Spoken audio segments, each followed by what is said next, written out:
Welcome, live streamers. I'm Andy. I'm from AI Fund. We are here live with Erik Brynjolfsson. Erik. A pleasure meeting you. I'm super excited to chat a little bit more about you and the company that you are started. First, maybe we can talk a little bit about you. Can you tell the audience who you are? I'm a professor at Stanford. Great. I came over from MIT a few years ago because Silicon Valley, the Bay Area, is where all AI excitement is happening. I'm an economist who studies how AI is changing the world, changing the economy.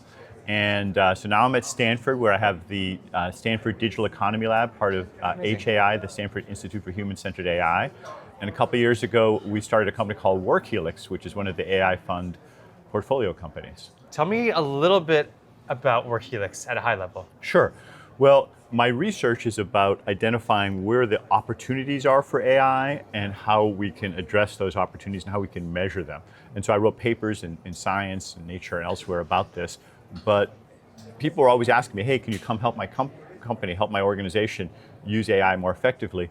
And along with Andy McAfee, Daniel Rock, and James Mylan, we decided to put together a company to address that. In particular, we created some software that scans through an organization and basically takes it and breaks it down into processes, into occupations, and all the way down to what we call the atomic unit of work, which is individual tasks, like a couple of 100,000 very fine-grained tasks. And for every one of those tasks, we score it as to whether or not AI could help with that task. You know, could an LLM help you write a memo? For sure. Could an LLM help you lift a box? Well, not so much. And for each of them, we basically give it a score, and then we multiply that by how much value could be created by that task in your organizations.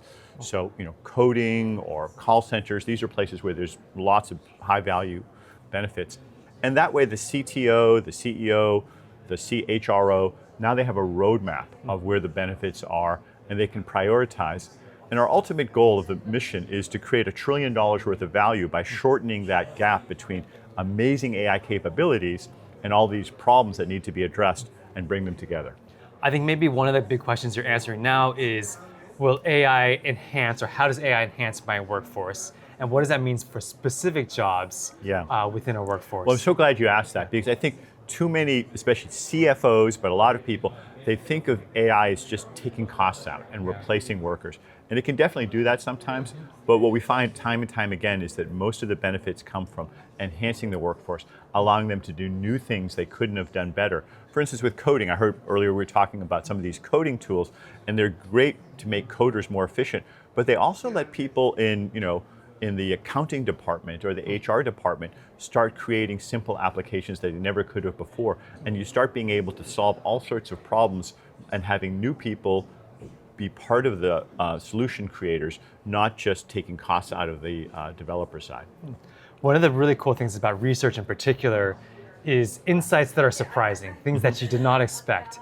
As you were looking into the research of how AI enhances certain jobs, what kind of insights, what surprising things did you find? Well, one of the things we found in recent research, we looked at call centers. Okay. And what we found was that, AI was, first off, it was creating some benefits very quickly. Maybe that's not surprising. But what was interesting was who was benefiting more. It was actually much more beneficial for the less skilled workers and the less experienced workers. Basically, the machine learning system was capturing some of the expertise from the best workers, a lot of that tacit knowledge that no one had ever written down. But by looking through millions of conversations and millions of transcripts, it was finding out how best to solve customer needs. And then it was making that accessible to the newer workers and the less skilled workers. So those workers were getting like a 35% gain. The best workers were getting actually hardly any gain at all in our study because they were basically getting back what they were already saying. So there's this real gradient where AI was being used to kind of level the playing field. And by the way, that's surprising to me as an economist because for the previous 20 to 30 years, most computer technology has actually widened the skill gap and increased inequality, but this technology was reducing it. Maybe then as an economist, a question for an economist, what does that mean, what are the implications from a micro kind of wages perspective and then macro kind of GDP output perspective? Well, let me do the second part first, because that one I have a lot of confidence in, which is that I think GDP is going to grow a lot faster in the next 5 years. I was talking to folks at the Congressional Budget Office, and they predict like 1.4% for productivity growth. I think it could easily be double that. 3%, actually, it may not sound like much in Silicon Valley, but in Washington and in the world of economics, being able to double productivity growth back to what it was in the 1990s or more, that would be a huge benefit. It would address the budget deficit, healthcare, poverty in a lot of ways. So I think we're going to see a big uptick in productivity growth, especially if my company, Workhelix, can shorten that gap between technology and solutions. On inequality, there I think the jury is out. I just described how the technology can help reduce the gap. At the same time, what we're seeing is there's a potential for substitution where capital replaces labor, where technology replaces worker wages. If that happens, that could broaden the inequality. And I was just meeting with some folks in Congress, talking to some senators, thinking about what kind of policies we could put in place in terms of worker training, changing the tax structure that help guide the technology in a way that creates widely shared prosperity. I mean, it's great to have higher GDP and higher productivity, but if most of the people aren't sharing in it, then that's not as good as it could be. Maybe this is a question appropriate for a professor as you're teaching and training the next generation of workers, and as you're seeing perhaps a little bit of this inequality. What are you advising your students? What would you advise students in general in terms of upskilling in this new world of AI? Yeah, it's a tough question because it's kind of a moving target. Okay. I wrote a book called Second Machine Age with Andy McAfee, where we laid out a roadmap.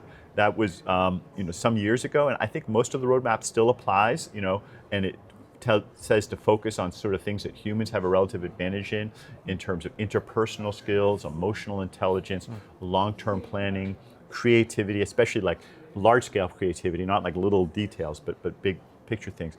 I think one of the things that is going to be most important, especially in a world of agents, is actually learning to manage others.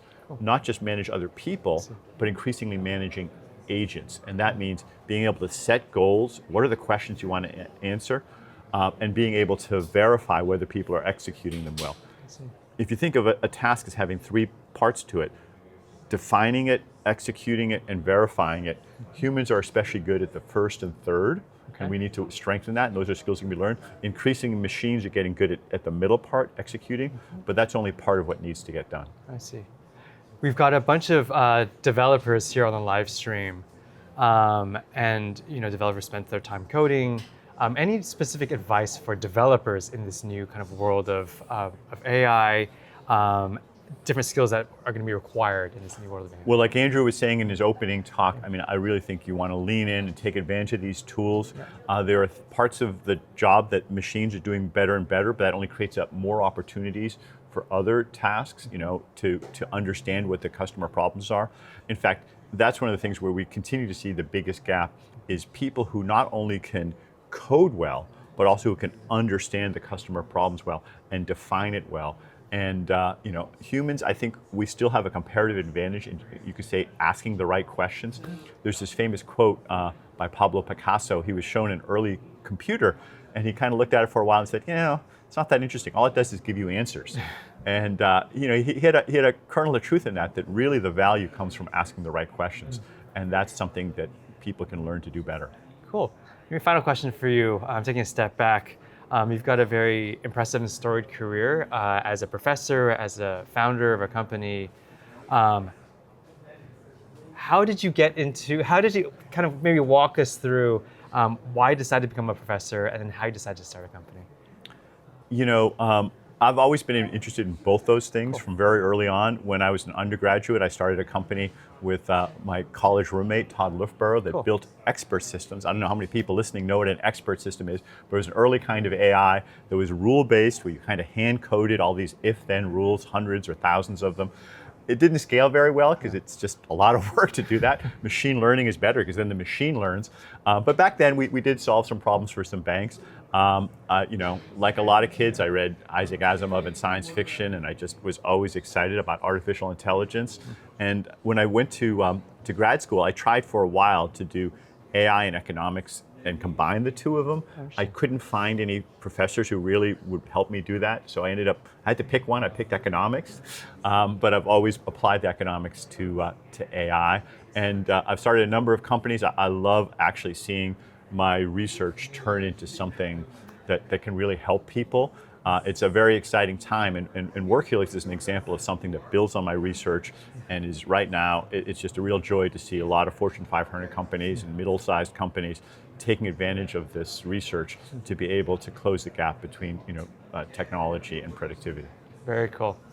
Erik, thanks so much for the conversation. Hopefully this will give some food for thought for those listening in, and please do check out Workhelix and the research that you guys have done.